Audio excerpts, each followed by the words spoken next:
Hi, I'm John Hodoway with Nighthawk Custom Training Academy, and in this video I wanted to talk about flying with a gun. And primarily for our purposes, I wanted to talk about flying with a gun if you're going to a class or if you're going to a major match, and it's not just flying with a gun for personal protection. And at some point we'll talk about flying with a gun for personal protection, and it'll just be a little bit different equipment, but all the same principles will apply. Let me start out with just a couple of points I want to make for you. Number one, it is legal to fly with a gun on a plane. However, you cannot fly with a gun on a plane inside the cockpit or inside the passenger area unless you've been approved by the federal government.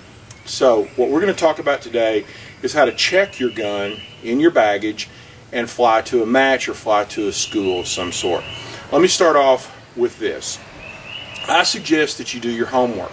The first thing I'm going to suggest is know the airline that you're flying with. Now, most of what I'm going to talk about today is American, because up until recently I flew enough that I was executive platinum with American, and that means basically that you live your whole life on an airplane pretty much. And so I got really good at flying every day, and I got really good at flying to matches with American, so a lot of what I'm going to talk about today has to do with that.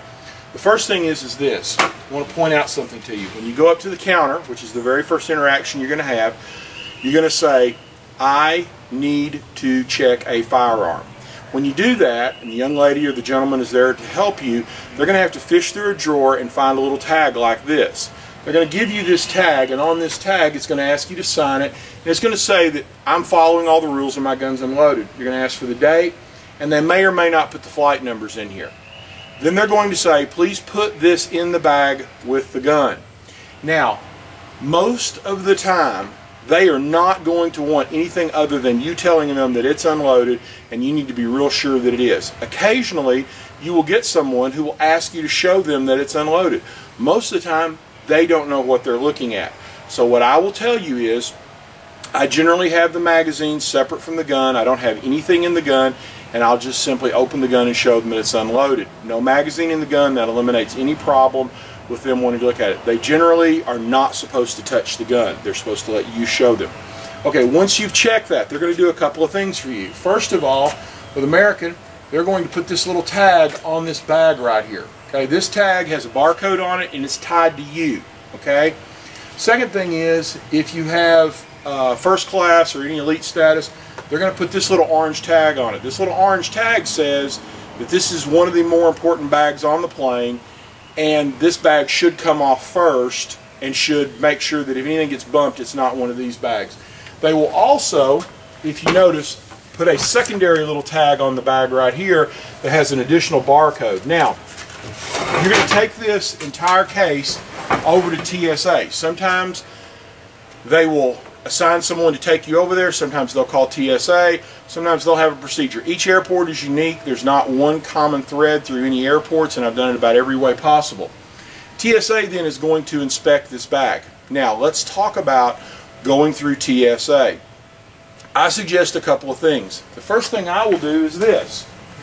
I will take one of my electronic devices, either my iPhone or my iPad, and I will have this opened up to the page that has the TSA regulations on it. So when I go to TSA, if I have a problem, I simply turn on my iPad and I hold it up for them and I say, regulation ... says the following. And they will look at me like, we've got a problem here, this guy can read. The second thing will happen is this. TSA are not trained law enforcement officers. They do not have the power of arrest for the most part. Most of the people you're going to meet in the airport. So here's what I do as my strategy to get through. The first thing is this. Let me give you the little code to reading who's in charge. TSA has these little epaulets on. The more gold hashes on those epaulets, the higher up the food chain they are, the longer they've been there, and hopefully the higher the IQ points that go with it. So I will try to look around and see who has the most epaulets on as immediately as I have a problem and ask to speak to them. Okay, so here's the things that you need to know. First of all, this case should be locked the second you leave the airline counter with the piece in it. TSA may or may not want to look inside of it. If they have good equipment at the airport, they won't want to look inside of it because they got a million other things to do, and they're going to want to move on out. So if they'll move on out, that's fine. Stand there though until they tell you that you have been green lighted to go. Do not leave the area, do not leave the counter. Wherever you give this to TSA, stay until they tell you to go. If the airline takes it from you right then, wait until they tell you that it's cleared TSA before you go clear security. Trust me, I know you'll be happier this way. Now, the second thing to remember is this. If they say, sir, we need to see inside your bag, never hand them the key to your locks or give them the combination. Never use TSA approved locks on a gun case. You see, their regulations state that they are never to open that bag with guns in it outside of your presence. So what that means is that I'll say to them, absolutely do not have a problem, officer, unlocking this bag. However, your own regulations, which I am attempting to follow, tells me that I should not give you this key, that in fact I should be in your presence when we open it for you to inspect it. Now, they may say, sir, that's fine, I want you to stand right here, we're going to unlock the bag, don't reach in and touch anything. Okay, that's fine. You're there, you're seeing what's going on. What they're trying to avoid is their highly trained TSA agents from stealing your guns. So, make sure. Now, here is the trip. I've been in one situation one time where he said, no, your bag is in a secure area, I can't let you back there, give me the key. I said, no, we can't do that. And he started hemming and hawing. I said, let me solve this problem, because there is a provision in TSA regulations that says that if I can't do it, I can call a law enforcement officer and have them do it. Now, that is not a TSA law enforcement officer, but an airport law enforcement officer. So, get on the phone, call the police yourself. Tell them that you need assistance and where you're at and what's going on. Now, make sure that the person comes, has a badge on, they have a gun on. Ask them, are you a law enforcement officer with power of arrest? If you have any doubt, a commissioned law enforcement officer. If you get the yes answer, hand him the key, say, sir, would you please make sure that my guns get locked back up? You can understand why I am concerned about the security of these firearms. They will always be happy to help you and unhappy with TSA that they got called down there off their post to come down and babysit TSA. I can tell you I've had this happen one time. The officer went upstairs, called the chief for that airport down and chewed them out because the TSA officer did not follow the protocol and he had to leave his post to go down there. I never said a word. So these are the things that I'm going to tell you. Now, the second thing is this. I recommend a couple of things, and again, this is for flying to a match. I have a series of cases here. These cases are made by Storm Case. This one is the IM2950. Okay, IM2950. The reason I selected this one is a couple of things. First of all, it's a hard case. It has multiple locks on it. It's easy to secure. Second thing is, if you notice here, it has wheels on it. It also has a retractable handle, meaning that I can wheel this beast through the airport, to the rental car, to my hotel room, to the stage at the match, wherever I need to go, and I don't have to schlep this thing or rent a cart or whatever. And I can also put my briefcase or another bag on top here, loop the handle through this, and I'm ready to go. Now, you'll find that TSA will do a number of things for you. They'll put this tape on the back. I just leave it. I just leave it because, you know what, if they see it's on there, TSA is like everybody else. They want professionals, you want professionals. Once they know you're a professional flyer, they treat you different than the guy flying the first time. So I leave this crap on my bag.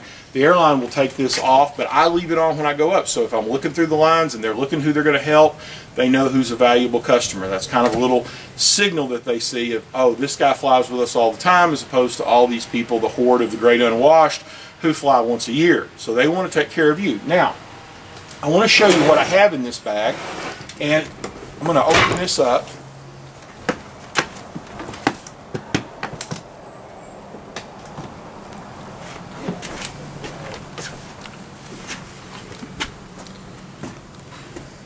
As you can see right here, I've got 3 handguns. I've got 2 for the match, and I've got my carry gun in this case.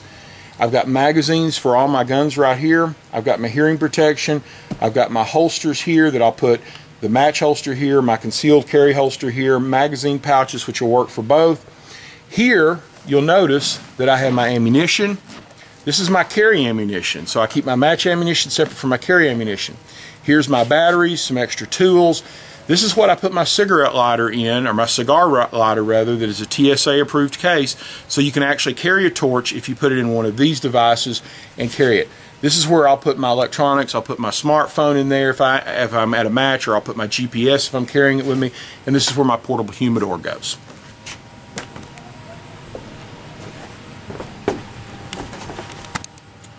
Okay, finally, just to kind of round this out, a couple of quick points that I want to make. First of all, you can fly to a match. I prefer a hard case. This allows me to protect my guns. Number two, know the rules before you get there. It's not a great time to figure it out when you're dealing either with the airline or when you're dealing with TSA.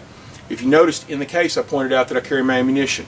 American happens to be one of the airlines that works on how many pounds of ammunition you can carry. So you can carry 7 pounds of ammunition. Now, they will ask you, do you have ammunition in your bag? Yes, ma'am, I do. And it's in an approved container. Approved container is defined as the original package that the ammunition came in, so that's the box you bought it in, or a container specifically designed to securely hold it. These plastic cases are specifically designed to hold the ammunition I'm carrying.